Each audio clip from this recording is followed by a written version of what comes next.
The lore of Hunt Showdown is often shrouded by layers of dubiously unclear narration and intentional obfuscation, making it difficult to build a clear picture of what we do or, more often than not, do not know for sure about the story behind this game's dark supernatural setting.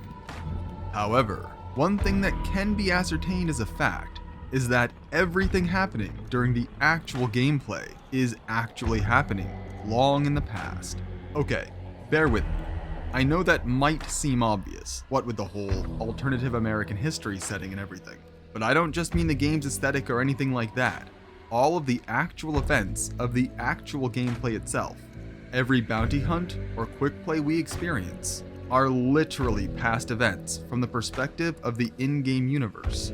If you're confused, don't worry. It isn't as convoluted as it may seem at first glance. The vast majority of lore information about Hunt comes from a combination of in-game sources, the Monstrorum and Book of Armaments, as well as blog entries from the developers, usually presented as published letters, news articles, or journal entries by different characters who experienced the Louisiana event personally in some form or another.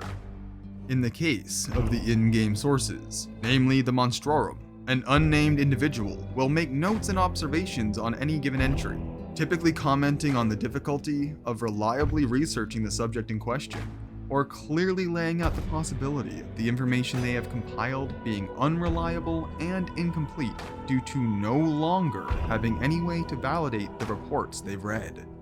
These observations and notes, though labeled as undated, all clearly refer to the Louisiana event and all of the associated peoples, places, and creatures in the past tense, speaking of them as though it all happened at a time in the Unnamed Researcher's distant past, or at least distantly enough for them to declare some elements of the event that we personally experience as hunters as little more than myth and legend. This quirk in the writing is not restricted to a single entry by any means, and can be found littered throughout. On the Butcher. If the reports can be believed, these butchers, as they were called by those who hunted them, were the stuff of nightmares. Either that, or only the most fantastical of tales have survived. Can we really separate the facts from the fictions at this distance? Perhaps not, but I am driven to continue to try, even if I never can be sure of the truth. On the Hellhound. Now, I know I have said in the past that I find certain aspects of this case unbelievable, and yet, you must know that I do believe. If I did not, I would not be keeping this journal, but the Hellhound, omnipresent in myth and legend to the point of banality, strikes me as the one creature among them that is more likely a story than a reality. On the Spider. The hunters were pragmatic, that much can be said. Most information preserved concerned how to combat such a beast. It hit hard, then retreated to the shadows to ready its next assault. Hunters were advised to keep moving, as the spider could apparently spit poison, which lingered some time after in the air. I'm sure that a more fastidious study of the source text would doubtless reveal more insights.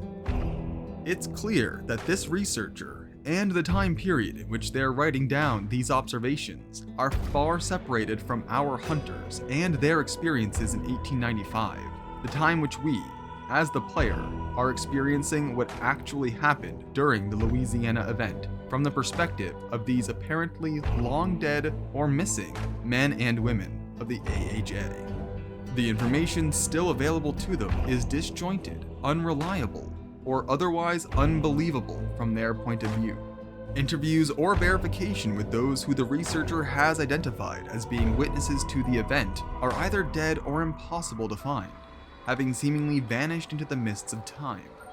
What's more, everything found within the in-game scrapbook, which contains some of the news articles, letters, and other documentation surrounding the Louisiana event, is often frayed, faded, and generally showing significant signs of aging, as though they've been kept in an archive for many, many years. if the information that we, the players, have access to is meant to be current with what the Unnamed Researcher has themselves learned and compiled thus far from their perspective in time, then it's almost impossible that they have any genuine understanding as to what our hunters have seen and done in the bayou. Taking this all into account, it seems possible, if not probable, that our individual experiences in Hunt Showdown, from the time and perspective of our primary source of lore information, may exist entirely within the imagination of an individual who we've never seen nor do we even know the name of, and every action and outcome was long ago decided before we, as the players, ever had a chance to realize or change the fates of the hunters we bring into the swamp time and time again. A nightmarish loop of time-locked existential horror that neither our hunters nor even most players themselves are even aware they're playing out. At least it takes the sting out of all the times you've lost a hunter, right? Now watch this video on the Meathead for more on the world of Hunt Showdown, or check out this playlist for other interesting lore insights from your favorite series.